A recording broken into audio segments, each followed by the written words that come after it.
France Info. On est ensemble pour une demi-heure, comme tous les matins, avec Jean-Michel Apathy. Bonjour Jean-Michel. Bonjour Fabienne. Gilles Bornstein est là aussi, avec Guy Birenbaum, et notre invité ce matin est candidat à l'élection présidentielle, président de l'Union populaire républicaine. Bonjour François Asselineau. Bonjour. Vous êtes candidat pour la première fois à l'élection présidentielle. Vous annoncez une surprise lors du premier tour de cette élection qui aura lieu le 23 avril. De quelle surprise parlez-vous ? Je pense que les résultats réels ne seront pas conformes aux sondages qui sont diffusés dans les grands médias. Et ce qui me permet de dire cela, c'est que d'une part, je vais sur le terrain, je réalise des meetings où il y a énormément de monde. À Lille, il y avait 1500 personnes, et pas seulement du monde, mais une grande ferveur. Et puis je suis abordé régulièrement dans la rue par des gens qui me disent « c'est formidable, continuez ». Et puis la deuxième chose... C'est les électeurs, tout ça, à votre avis ? Je pense qu'il y a beaucoup d'électeurs parmi eux. Je ne pense pas que tous seront forcément électeurs, mais ce que je sais, c'est qu'il y a énormément de monde à mes meetings, et beaucoup plus que aux meetings de personnalités peut-être plus connues. Et puis ce qui me permet de le dire aussi, c'est Internet. C'est sur les réseaux sociaux. Dès qu'il y a un sondage où mon nom figure, eh bien, figurez-vous que je fais quand même des scores tout à fait spectaculaires. Combien ? Et pas seulement. Allez regarder. Non, mais quel chiffre ? Allez à Candidat 2017, par exemple, qui est un sondage où il y a des milliers de personnes qui s'expriment. Mais vous allez voir. Et puis par ailleurs... Vous pouvez pas le dire ?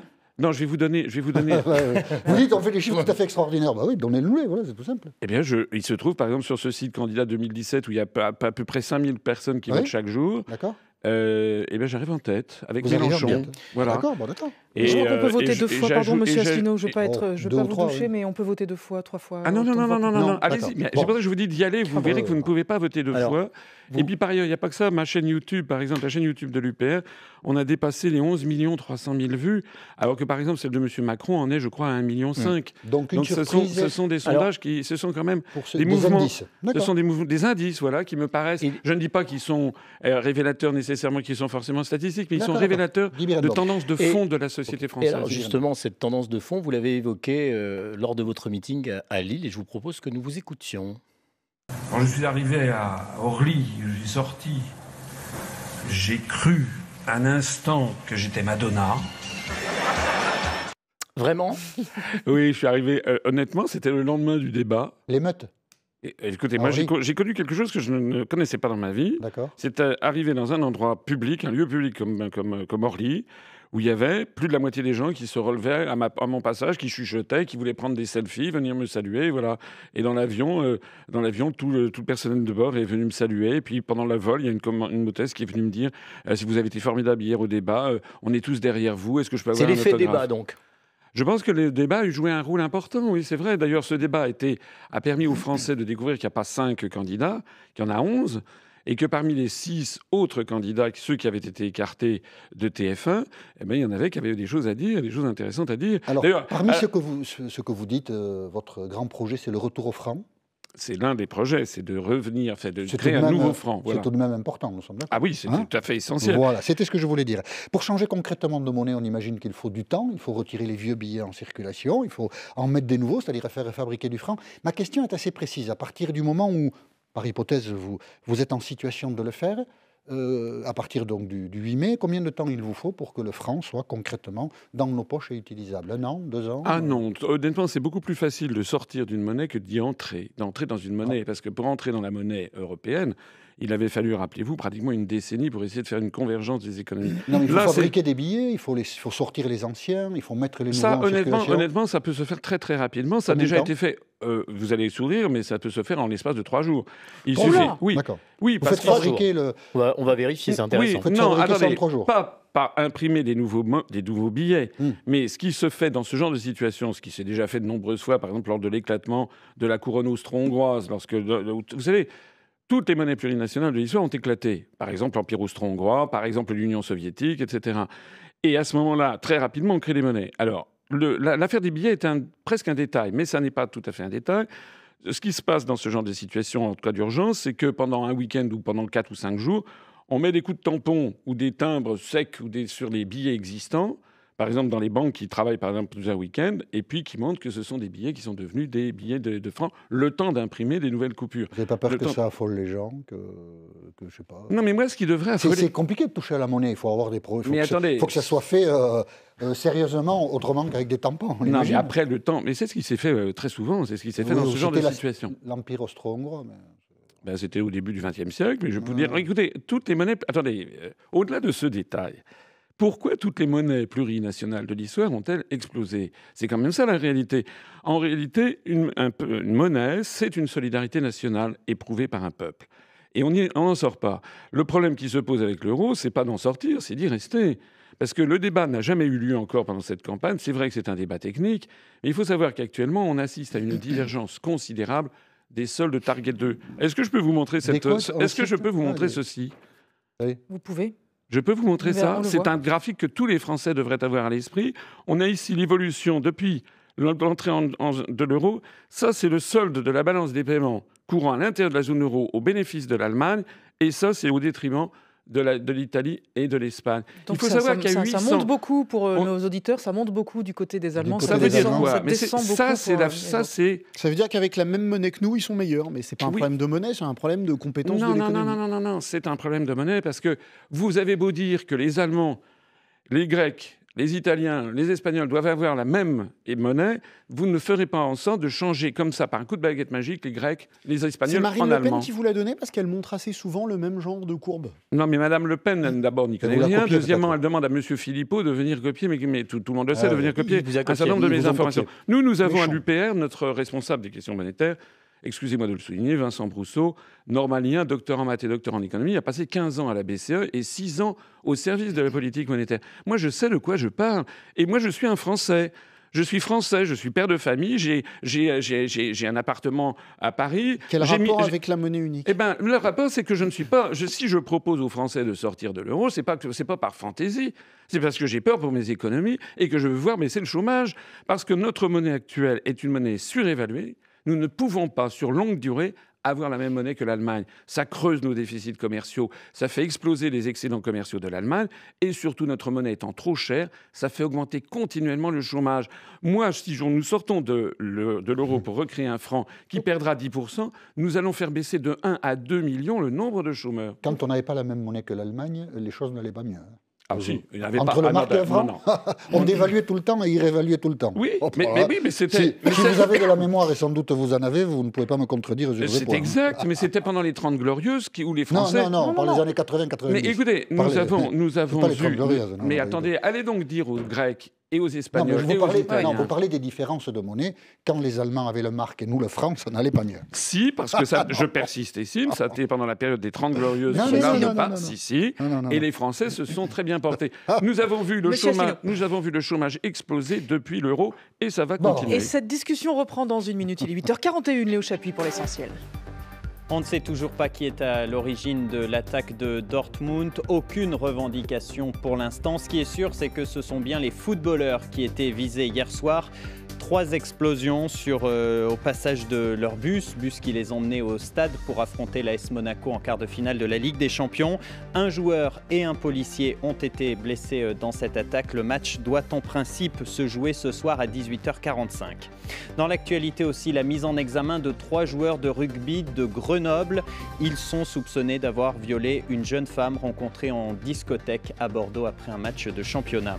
Et puis le cyclone a finalement fait un mort en Nouvelle-Calédonie, un homme de 73 ans qui est sorti de chez lui pendant la tempête. Il a été emporté par une rivière en crue, il est mort noyé.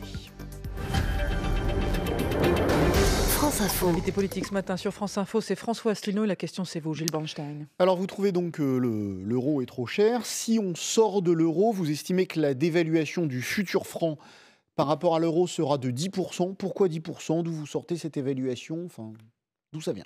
Alors, ça vient, je ne vais pas vous remontrer mon graphique, mais c'est un graphique qui trace l'évolution de solde de la balance des paiements à l'intérieur de la zone euro. Ça n'est pas seulement moi qui le dis, c'est le Fonds monétaire international, c'est ING, c'est Nomura, c'est Natixis. Le Fonds monétaire international a fait une étude sur la sortie du franc. Oui, absolument, et qui ont estimé que le franc serait... que le manque de compétitivité serait de l'ordre de 6 à 10%. Donc en fait, lorsque l'euro explosera... Le manque de compétitivité, c'est pas la même chose. Oui, lorsque l'euro explosera... C'est pas la même chose. Lorsque l'euro explosera, parce que l'euro va exploser, quel que soit le président qui sera élu, l'euro finira par exploser. Donc lorsque l'euro explosera, le nouveau franc perdra sans doute à peu près une dizaine de points par rapport au cours pivot vis-à-vis du dollar. Le marque nouveau prendra à peu près 15 à 20%. La drachme nouvelle perdra à peu près 40 à 50%. Attendez, mais quoi, l'Allemagne va repasser aux marques parce que nous serons repassés au franc? Mais vous savez, les Allemands, c'est ce qu'ils souhaitent, hein, parce que l'augmentation que je vous ai montrée, le chiffre, la Bundesbank sort tous les mois le nouveau chiffre. Ils ont sorti le dernier chiffre, c'était avant-hier, 829, mon graphique est déjà périmé, 829 milliards d'euros venus des pays du Sud. Et contrairement à ce que vous pourriez imaginer, ça ne plaît pas du tout aux Allemands, parce que ça veut dire quoi? Ça veut dire que cet argent qui vient se réfugier en Allemagne, parce que les partisans, les grandes fortunes des pays du Sud savent que lorsque l'euro explosera, il vaut mieux avoir des comptes en Allemagne qui seront transformés en marques. Eh bien, tout ceci, ça se traduit par une augmentation des créances de la Bundesbank sur les banques des pays du Sud, ce dont ils ne veulent absolument pas, puisque ça fragilise le bilan de leur banque centrale. Vous proposez dans votre programme de faire un référendum sur la dette publique. Quelle est la question que vous posez aux Français? Alors, il y a 3 grands débats qui taraudent la société française. Il y en a bien d'autres, mais 3 débats quand même plus particulièrement. C'est l'immigration, c'est le modèle énergétique, pour ou contre l'énergie nucléaire, et c'est qu'est-ce qu'on fait de la dette publique, quelle est l'origine de la dette. C'est effectivement vos 3 grands débats, Ouais. mais la question, c'est quoi? Quelle question sur la dette? Alors, je ferai un grand débat sur la dette en disant, écoutez, un débat, ça veut dire un débat, ça veut dire... Quelle est la question? Un référendum. Quelle est la question posée? Un débat, ça sera par exemple pendant plusieurs mois, on fera venir Bien des sûr. experts et on présentera aux Français, voilà l'origine de la dette, qu'est-ce qu'on fait avec la dette, Mais quelle quelles sont sera les la propositions. question à la fin? Eh bien, les Posez quoi? propositions, ça sera des questions avec un choix, parce que je veux faire des référendums. Lequel? Eh bien, Donc on il faut demandera, modifier le référendum. Est-ce qu'on oui. rembourse la dette ou pas? Ça sera, effectivement, qu'est-ce que vous souhaitez faire? Est-ce que vous souhaitez qu'on continue comme ça, c'est-à-dire où le service de la dette prend, prend comment dirais-je, une part colossale du budget de l'État? Est-ce que vous souhaitez que la France entame des négociations pour renégocier la dette, pour avoir une partie d'annulation de la dette, comme l'a fait la Grèce, par exemple avec la Troïka? Est-ce que vous Avec le voulez succès que l'on aller sait. vers un système de prétendre que c'est une dette odieuse? Vous connaissez le concept de dette odieuse. C'est aux Français de Dans décider. un référendum, on ne pose pas des questions techniques, on pose des questions Oui, politiques. Et surtout pas à choix Quelle est la multiple. question politique que vous vous souhaitez posez, poser oui. aux Français vis-à-vis de la dette? C'est simple, un Mais référendum, c'est binaire. non, mais justement, moi, c'est ce que je ne veux pas. Moi, je m'adresse, depuis que j'ai créé ce mouvement politique, et c'est pour ça qu'il y a de plus en plus de gens qui viennent. On est au 3e millénaire. Hein. On n'est plus en 1950. Maintenant, les gens sont de... Moi, je m'adresse à l'intelligence de mes concitoyens et je veux faire des référendums où on leur pose des questions techniques. Non, mais un référendum sur la dette, c'est est-ce qu'on continue à rembourser ou pas? Enfin, il faut que ça soit simple, sinon... Mais on pourra leur c'est dire... pas- Écoute, mais pourquoi prenez-vous les Français pour des demeurés? Mais on peut les très prend bien- pas pour des demeurés. Est-ce que c'est pas vous qui les prenez pour des demeurés? Ne nous imputez pas quelque chose. Non, mais je sais. Un référendum, c'est simple, c'est oui ou Écoutez, c'est non. non, attendez, C'est monsieur- vous qui utilisez le référendum, c'est Monsieur pas nous. Apathy, vous vous êtes fait remarquer il y a quelques mois en disant que vous ne croyez pas dans le suffrage universel. Moi, je crois dans le suffrage universel. J'ai changé d'avis, j'y crois. Ah bon, vous y croyez. Et Ne- vous voulez plus... Évacuons le débat. D'accord, vous ne voulez plus raser... J'ai changé d'avis, Vous ne voulez plus raser le château de Versailles. J'ai changé d'avis sur tout, monsieur. Bon, mais d'accord. Je ne suis pas candidat à l'élection Bon, présidentielle. eh ben moi, C'est je vous n'ai qui pas l'êtes. changé d'avis. Je Très pense bien, qu'il faut demander bravo. aux Français, par exemple, pourquoi on ne leur demanderait pas? On ne leur demanderait pas, est-ce que vous voulez, par exemple, 3 choix? Est-ce que vous voulez Il va falloir ontarien, modifier. ce que 2, je- Donc on va juste, on va Parce qu'en modifier. général, on oui, est- mais de toute façon, j'ai des projets de Voilà, modification. vous allez constitutionnelle. devoir modifier la Constitution. Absolument, Nous sommes avec un d'accord. référendum d'initiative Voilà. populaire que je propose aux Français, et avec également un référendum dont disposerait le chef de l'État. Actuellement, le référendum a mauvaise presse dans notre pays parce que tout le monde pense au plébiscite de la famille Napoléon et la façon dont pouvait Oula, l'utiliser non. Charles Non, de moi, Gaulle. Non, là, on j'y va pas à l'instant, jusque-là. j'y pensais pas. Non. Moi, je voudrais un référendum où le président de la République pose honnêtement des questions aux Français sans que lui prenne parti. Et il dit, écoutez, moi, je ne prends pas parti, et voilà les choix qui Mais vous est-ce sont que le faits, rôle c'est à d'un vous de décider. politique, monsieur Asselineau, pardon, et d'un président a fortiori, c'est pas justement de prendre parti et de dire voilà ce que je ferai? Non, le rôle du président de la République, il est fixé par la Constitution française. Il est le garant de l'indépendance nationale. Mais si les Français, Donc- dans un référendum, font un choix qui ne vous convient pas, parce que vous aurez une opinion sur la dette. Alors, si les Français font un choix qui ne vous convient pas, vous allez faire une politique qui ne vous convient pas? J'ai déjà dit, je C'est curieux répète, comme j'ai déjà dit, conception du pouvoir. Non, j'ai déjà dit et je répète. Écoutez, c'est quand même ce qui s'est passé avec Jacques Chirac en 95. Non, mais on parle de vous, là. Non, mais Excusez-moi, on parle de vous. oui, mais Chirac en 2005, il a fait un référendum. Il a appelé les Français à voter oui au référendum sur la Constitution européenne. Les Français ont dit non, il est resté. Ça veut dire Moi, que- je dis Et, qu'il de Gaulle n'était pas resté. Je dis oui, parce que Voilà. je dis que le président de la République devrait avoir à sa disposition 2 types de référendums. Celui où il engage sa responsabilité, où il appelle les Français à voter oui, et puis si les Français votent non, il est contraint à la démission. C'est ce qu'avait fait De Gaulle en 1969, c'est ce que n'a pas fait Jacques Chirac en 2005. Non, on Mais parle de vous, hein. je dis aussi que le président de la République ne doit pas être nécessairement le Deus ex machina, le monarque qui décide de tout, et que honnêtement, il peut demander l'avis des Français. Par exemple, sur l'affaire de l'immigration, Moi, je pense que c'est aux Français de décider s'ils veulent ou non sortir de Schengen. Et moi, je suis en faveur d'un débat national où on explique aux Français, ou sur le nucléaire, c'est pareil, on explique aux Français, voilà les avantages, voilà les inconvénients, maintenant, c'est à vous de décider. En revanche, M. Asselineau, le rôle du président de la République, c'est de décider qu'il faut dénationaliser TF1. Renationaliser, pardon. Oui, parce que le président de la République est le garant de l'indépendance nationale. Il exerce par son arbitrage le fonctionnement régulier des pouvoirs publics et la continuité de l'État. Et vous voyez bien le paradoxe. C'est quand même très paradoxal de vouloir aller aussi pointu que sur les médias et de laisser les gens se débrouiller dans les questions au référendum. Non, mais je ne laisse pas les gens se débrouiller. J'ai dit qu'il y avait 3 grands sujets. Je n'ai pas dit sur tous les sujets. J'ai 3 grands sujets. Sur les sujets mineurs, vous avez des opinions. En revanche, effectivement, j'ai proposé dans le programme, parce que je pense que ça correspond aux souhaits profonds des Français. Les Français veulent un chef d'État qui assure la justice et l'égalité sociale et qui combat les grandes féodalités de son époque. Dans les grandes nationalisations, pardon Jean-Michel, à quoi ça sert de nationaliser TF1 en fait ? Attendez, et pourquoi vous voulez renationaliser TF1 ? Afin d'assurer la démocratie et l'élévation de la culture générale des Français. Donc dis donc, TF1, c'est pas parce terrible que c'est abétissant TF1. Oui, pour une large part, je suis désolé c'est vrai. Vous leur avez dit ça quand vous avez été invité sur TF1 ? Oui, mais je leur ai dit. Vous leur avez dit qu'ils TF1, étaient j'étais hier soir. Mais écoutez, attendez, mais moi, j'ai pas peur, je ne vais pas me laisser intimider. Non, mais vous leur avez dit hier soir qu'ils étaient abétissants ? Les Français sont en train de choisir un chef de l'État. C'est dommage que vous n'y allez pas ce soir. Laissez-moi parler. Oui. Les Français sont en train de choisir un chef de l'État qui doit défendre leurs intérêts face aux grandes puissances de ce monde, face à Donald Trump, face à Vladimir Poutine, face à Xi Jinping. Et moi, je devrais me mettre à 4 pattes, me cacher sous une tête de peur parce que j'ai affaire à la rédaction de TF1. Non, je dis à TF1 ce que j'ai à dire à TF1. TF1 a été privatisé en 1986. Il y avait un cahier des charges culturelles. Ils ne l'ont pas respecté. J'estime que TF1 doit être renationalisé. Mais vous savez, en Angleterre, la BBC One est une entreprise nationalisée. Au Japon, la NHK également. Avec quel argent donc vous allez verser de l'argent de l'État à la famille Bouygues? On va racheter. La TF1, ça vaut 2 milliards d'euros. Oui, c'est beaucoup, non? Sortir de l'Union européenne va nous rapporter 34 milliards d'euros par an. Et avec donc avec cet argent, je vais faire beaucoup de... Chez Bouygues. Comment? Avec ça, on rachète TF1. Voilà. On y revient dans une minute, si vous le voulez bien, monsieur Asselineau, les 8h50. Et voici Léo Chapuis. Pour la police allemande, ça ne fait aucun doute. L'équipe de football de Dortmund était bel et bien visée hier soir. 3 explosions au passage du bus qui emmenaient les joueurs au stade pour affronter l'AS Monaco en Ligue des Champions. Une lettre de revendication a été retrouvée. Elle est en train d'être analysée par la police. Le quart de finale doit se disputer en principe ce soir à 18h45. Le président chinois tente de calmer le jeu ce matin entre les États-Unis et la Corée du Nord. Il appelle à une solution pacifique autour du nucléaire. Alors que le ton monte, les Américains se disent prêts à régler le problème tout seuls. Ils ont envoyé sur place un porte-avions. Pyongyang se dit prêt à la guerre. Et puis dans l'actualité aussi, des centaines de migrants ont disparu dans la nature et ont sans doute passé la nuit dehors après l'incendie qui a détruit le camp de Grande-Sainte près de Dunkerque.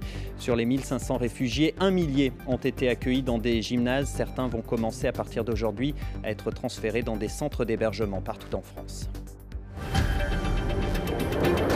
France Info. François Asselineau est avec nous sur France Info ce matin. Question Guy Birenbaum. Alors, dans la partie garantir la santé pour tous de votre programme présidentiel et législatif, je me suis intéressé avec mes camarades au point 92. J'aimerais que vous nous l'expliquiez.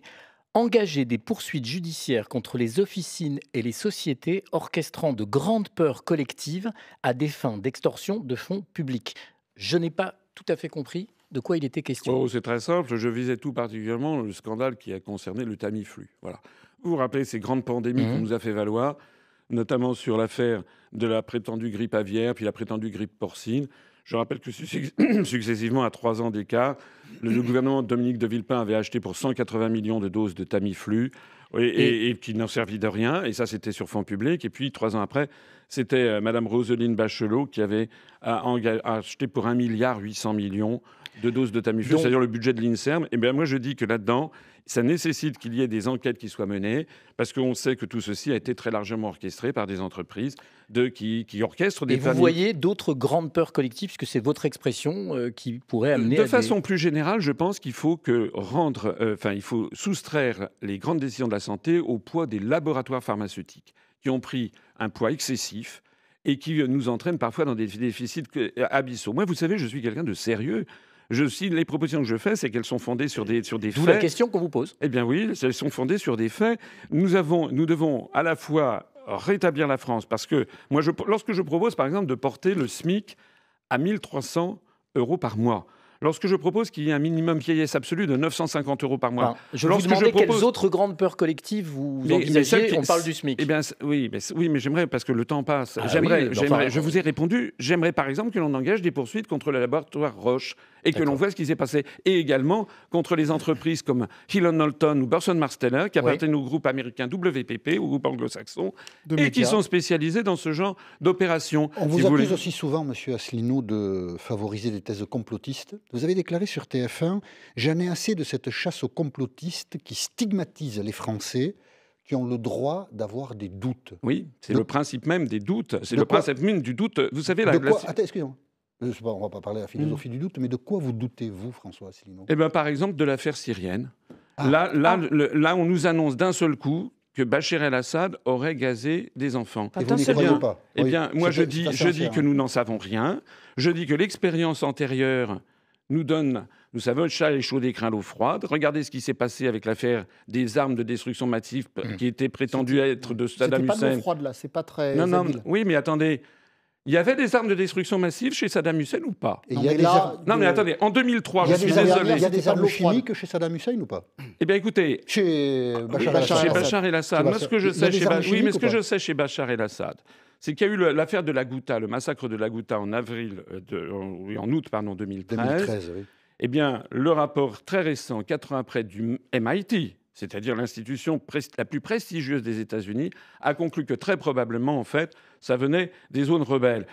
Je ne suis pas là pour défendre Bachar el-Assad, je suis là pour dire la vérité. Mais si, allez vous renseigner, Mais je ne suis pas le journaliste, c'est vous qui devriez aller vous renseigner. Et par ailleurs, mais allez vous renseigner. Je suis persuadé, vous savez, qu'il n'y aura pas de suite à ça, parce que vous allez vous renseigner, vous allez découvrir que mes informations sont justes et que d'un seul coup, tout le monde va se taire. Vous avez des informations, monsieur Asselineau, des informations selon lesquelles Bachar el-Assad n'aurait pas utilisé d'armes chimiques. Vous dites clairement c'est faux. Je ne dis pas que c'est faux, je dis que vous avez des informations sûres comme quoi c'est lui ? J'entends ce que dit la communauté internationale. Non, c'est pas la communauté internationale. Ce sont les États-Unis d'Amérique plus un certain nombre de médias occidentaux. La communauté internationale, c'est 195 pays du monde aux Nations Unies et derrière, il y a la Russie, la Chine et 140 pays du monde qui ne sont pas d'accord.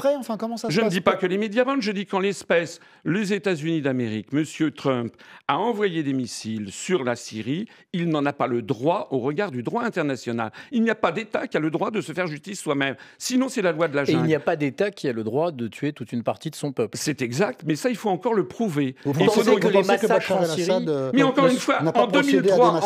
Non. Mais moi, je parle... Là, on parle de la Syrie. Oui, mais moi, je parle de 2003. Des 200, 300, 400 000 personnes qui sont mortes. Moi, je parle de 2003. Mais pas de la Syrie. Là, je parle de 2003. Rappelez-vous, Jacques Chirac... C'était il y a 15 ans. Mais...